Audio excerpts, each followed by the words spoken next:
Hey everybody, Jeff, your executive gardener. Long time no see. So I apologize. In the 12 years that I've been in Houston, this is the worst winter we've had for Houston and the wettest season as well. So it's been absolutely miserable. So if you're asking what am I growing, I'll show you at the end of the video what I'm growing, but pretty much nothing because we've had freezes here, we've had non-stop rain. It's been miserable. So if you're looking to move to Houston, Texas, or any part of South Texas, don't do it. I'm just kidding. It's a great place to be, but it's been a really bad season. As you can tell, I've got terrible allergies. My allergies are kicking up. And on top of that, I've been crazy busy with travel for work. But I'm back. So I said to you a few weeks ago when I did my last video, I was doing shishito peppers and Jimmy Nardello peppers. I decided this year is going to be the year where I could do some great sweet peppers. And I started them indoors under lights, and I'm going to show you them in a second. And I also started some broccoli indoors. But my real focus today is going to be on the sweet peppers. Now, many of you purchased seeds from me, so these are the same seeds that you purchased. Now, you may grow your seeds on your own under different lights or different containers. That's up to you, different potting mix, whatever the case may be. I use the Orta seed starter, and I'll show you what it looks like. These things have been growing, I believe, since the end of December or middle of December, and it's now the first week of February. So now it's time for me to replant these things. I may clip a few of them to get bushier peppers, but I'm going to show you what I have now, and I'm going to replant them, and I've got to still hold these things off until probably mid-March because of the danger of a freeze still occurring here. And I still need to harden them out before I get outside. But if you live in South Texas or really South Texas, not North Texas, you should have your seeds up and going by now, and your plants should be about where mine are right now if you plan on getting these things out to the garden mid-March, which is about the end of our last frost warning, at least according to the Farmer's Almanac. But who knows with this year, we may get snow in March. Anyway, let me show you what I'm growing. And also, before I do that, most of you know I grew up in the Philadelphia area. Go Eagles. Big Super Bowl. I hope you're rooting for them. And it's been a long dry spell for the Philadelphia Eagles, so very excited about that. Anyway, let me show you what I have as far as my pepper plants and my broccoli plants. So here you go, I have my Jimmy Nardello and my shishito. So for whatever reason, my Jimmy Nardello did not germinate as much as my shishito peppers, but for whatever reason, sometimes you just have that. My shishito germination rate was about 95%. Now what I did is I started these in the Orta seed starters, you'll see, and then I put 2 in each, and then two seedlings developed in each, and I clipped the weakest one. I kept the strongest one. As you can see here, they're doing pretty damn good. They've been under lights for 12, 13 hours a day, off at night, but really actually good stems and doing very well. So I still need to keep these inside for another month or so, so I may clip them to keep them a little shorter. And then for my Jimmy Nardellos, these are all shishitos over here, okay? My Jimmy Nardellos here, only 2 developed, which is really weird. So I still have some time. I'll probably grow a few more that go later into the summer. Over here I grew some broccoli. So overall I'm going to keep 2 or 3 broccoli plants. I love broccoli.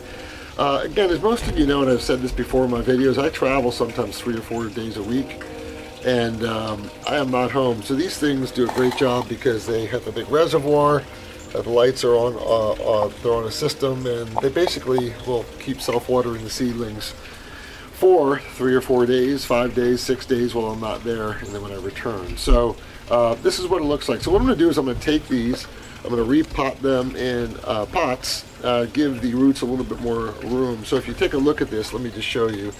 Hopefully I won't. Actually, let me come back and I'll show you what it looks like at the base.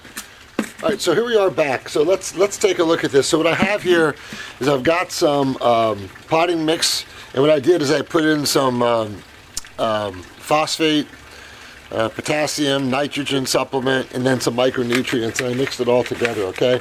I also put in some worm castings because I want to give my plants the best possible chance to start with the seedling. So that's that. So what I'm going to do here real quick, and just take a look. I took this thing out of the Orta seed starter here, okay? And you'll see this, and what happens is that they're all root balled up, okay? So lots of root balls, but as you can see, the plant looks very good, okay?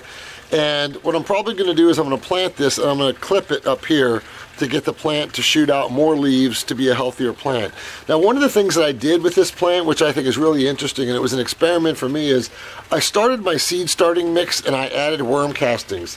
And I got to tell you, it worked pretty damn well, because these plants, look at them, look pretty dang healthy for seedlings. I've had some that haven't looked as healthy, but this is a shishito plant. So what I'm going to do, I'm not going to take you through all the planting step by step, but I'm going to take this root ball, I'm going to disturb the roots a little bit, and then I'm going to put this into a slightly larger plastic container here, and I am going to add more soil to it. Now, when you replant peppers, they're very delicate, so typically tomatoes can take a bit of a beating for the roots. But don't be surprised if when you replant these pepper seeds, whether they're hot peppers or sweet peppers, that they may wilt a little bit afterwards, just like you would if you broke an arm or hurt yourself. So what I'm going to do is I'm going to replant all these in the souped up potting mix. I'll clip them and I'll come back and show you what it looks like. Alright, so here we have the final product, transplanted pepper plants. So take a look at them. They did pretty good. They don't look like they're wilting too bad. I put them in a decent amount. Now when you replant them, plant them in, I think these are 3-inch containers, okay?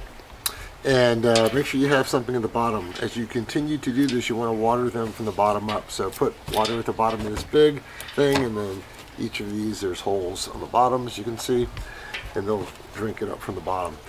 So here are some others. Now these two that are together are actually my 2 Jimmy Nardello peppers. Now I decided not to separate them. So kind of like, I hate to draw this analogy, but kind of like co-joined twins that occur when you try to separate them. One typically dies or both die. Sometimes they both survive, but all the roots are tangled together. So I'm going to just actually try as an experiment to grow them side by side, not disturb the roots, and see what they do. So that's that. But all the others are shishito, looking pretty good. Now, I don't think I'm going to clip them. Now, as you know, you've seen 1,000 videos on this. I did a video on this. If you clip pepper plants, leave 5 leaves on, they'll get bushier. But I'm going to do that in another day. It's probably a bit too traumatic for them. Now, it's 50 degrees here in Houston in the first week of February. The pepper plants I've got to take inside. They need 70 to 90 degree, 95 degree weather. They will not do well out here. Now what I'll probably do is it starts to get in the 60s and 70s, I'll bring them out periodically to start hardening them up. Even when you give them indoor light, they don't have all the rays that they need from the light to be healthy. So if you bring them out 15-20 minutes, depending on how hot it is at a time, they'll start to harden up nicely, so they'll go into your garden very well. So that's that. Now on the other hand, here are the broccoli seedlings which I've grown. These will do fine in 50 degrees, so I'm going to leave these out. I've already started to water them, and I love broccoli. Broccoli is one of my favorite vegetables, and as you'll see here in a second, about one of the only things that survived the crazy weather, and it got down in the 20s here for several days in Houston, was broccoli. And I'll show you what my broccoli plants look like here in a second. So I probably have until April for these, so I'll probably get a bunch of other broccoli, and then they'll probably take another 60 to 90 days with this variety to develop. But these pepper plants are going to go indoors, but they're looking very good. And I will give you an update in a few weeks on this. In the meantime, let me show you kind of the only surviving plants that survived the frost here in Houston, Texas. So here's my side garden. I didn't show you, I do have a few pieces of kale, a few kale plants that survived. I don't need to show you them. You know what kale looks like. They did well. They'll do well in freezing weather. Obviously some lettuces will do well. I also had some cabbage. I won't show you that. Some purple cabbage is doing well. But on my side garden, you'll take a look here. There's broccoli. So let's take a look. It's actually doing pretty well. There's a nice broccoli head there and a nice broccoli head there. Then I've got 2 others over there that are going to be producing very soon. The other thing that did well is Brussels sprouts. So as you know, with Brussels sprouts, most people don't eat the leaves. They wait for these Brussels sprouts that come on, that grow on the stem of the plant toward the end of its life cycle and produce these small balls that we call Brussels sprouts. So they've actually done very well, as you'll see, and I do have a whole crop of them on the side. So I have about, I think, 15 or 16 Brussels sprouts plants. They do take a while to produce food, but they're doing okay. And actually, there's a third broccoli plant, which is a little bit behind the others, but you see it just started to develop its flower there. And that one's a little bigger, and then of course that's the biggest. So that's what I have. Other than that, it's been a very, very cold, rough winter, and I've traveled just too much to keep up with it. So that's what I have.